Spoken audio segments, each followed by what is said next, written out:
Hi there, Liz Bismeyer here. I chose the amygdala for my favorite brain part presentation because I just think it's so interesting that such a small part of the brain can play such an important role in human behavior. So let's start by breaking everything down. So what does an amygdala do? It's part of the limbic system, which is an important part for our emotional and behavioral responses.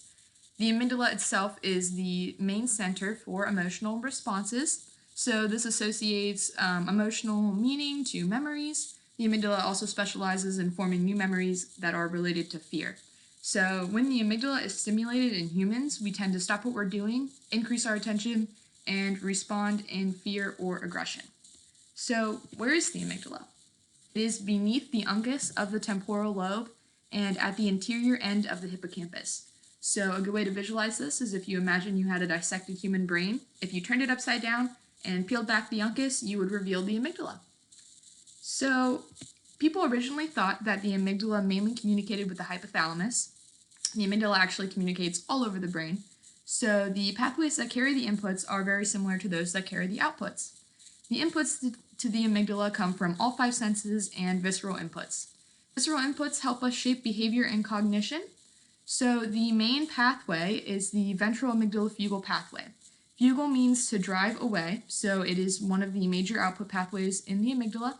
As you can see in this image, the arrows that are going further out to those outer parts of the brain is part of the ventral amygdalofugal pathway. So the stria terminalis, which is more towards the center, that circular sort of pathway there, connects only to the subcortical structures, which is different to the ventral amygdalofugal pathway, which communicates to the cortical structures. The amygdala then communicates directly with the hippocampus, entorhinal cortex, the dorsal medial thalamus, and the brainstem. So breaking down what goes on in the amygdala, so information from the lateral amygdala and basolateral amygdala are sent through intercalated cells and into the central amygdala and then out to other parts of the brain from there. The lateral amygdala sends glutamatergic projections to the lateral central amygdala. The basolateral amygdala sends information to both the lateral and medial central amygdala. Projections from the basolateral amygdala also synapse onto GABA intercalated cells, which synapse with other amygdala neurons.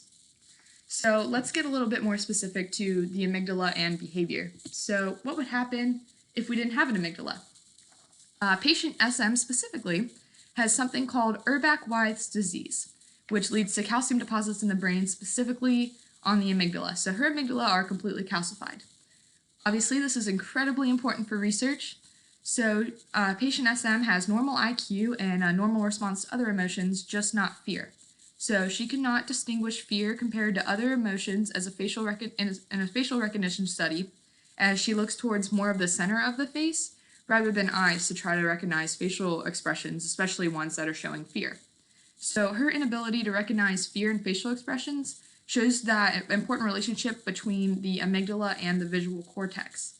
So people who suffer from depression also experience effects from the amygdala. So the inhibitory effects of poor functioning anterior cingulate cortex and the hippocampus lead to a hyperactive amygdala.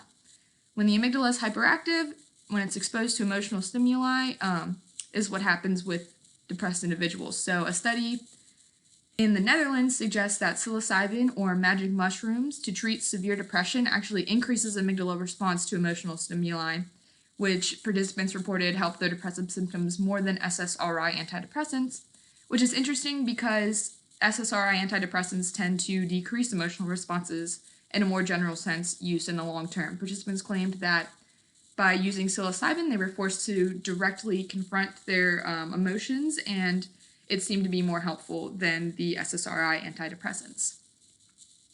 So people with anxiety disorder tend to have, when there's higher levels of anxiety, there's a decrease in size of the amygdala.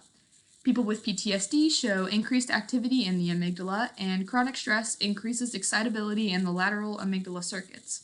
So potassium channel function is reduced under states of chronic stress, and this decrease causes excitability in the lateral amygdala, which causes overactive fear and anxiety circuits, and which decrease the brain's overall activity to inhibit fear.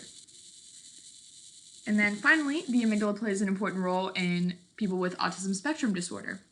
So people with autism spectrum disorder show abnormal amygdala functions, when they display social intelligence compared to a control group. So people not on the autism spectrum disorder tend to use their left amygdala to infer emotional states from visual stimuli. But people with autism spectrum disorder actually don't use their amygdala, but instead use their temporal lobes, which is usually a function of labeling complex visual stimuli.